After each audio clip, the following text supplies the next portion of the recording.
Et kun siis on paljon ihmisiä, jotka on niinku frisbee golf harrastajia ja muuta, mutta sitten ne ei vaan jengi ei kohtaa silleen.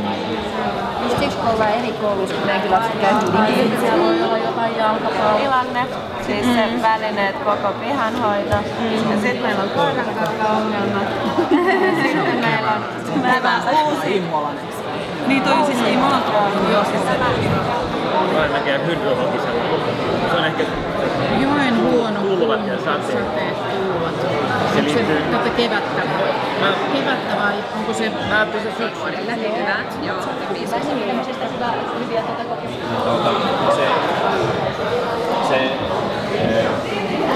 Vaikka jalkakäytävällä olisi puolen metrin kaista ja se olisi puhas, siinä voisi tulla meidän kadulla.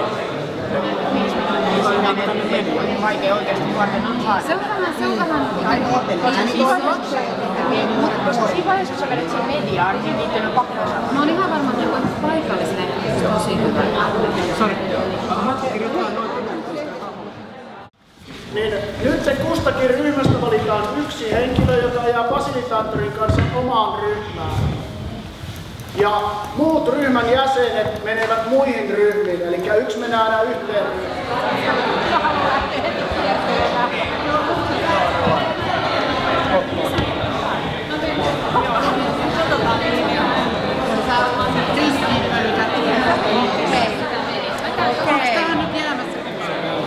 Miten tämä hyvinvointiin on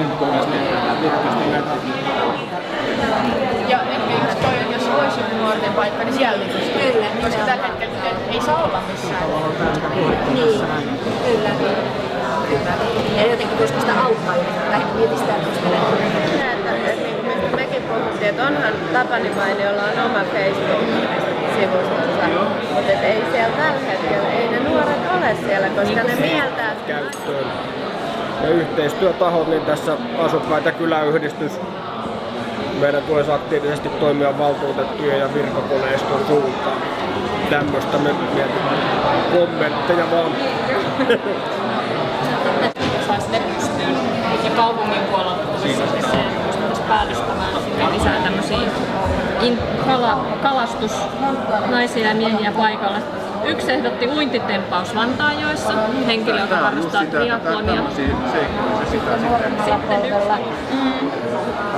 lastenhoitoapua, kaikkea tämän tyyppistä. Mummot vaarit vois hyvinkin niin välillä lähteä. Niin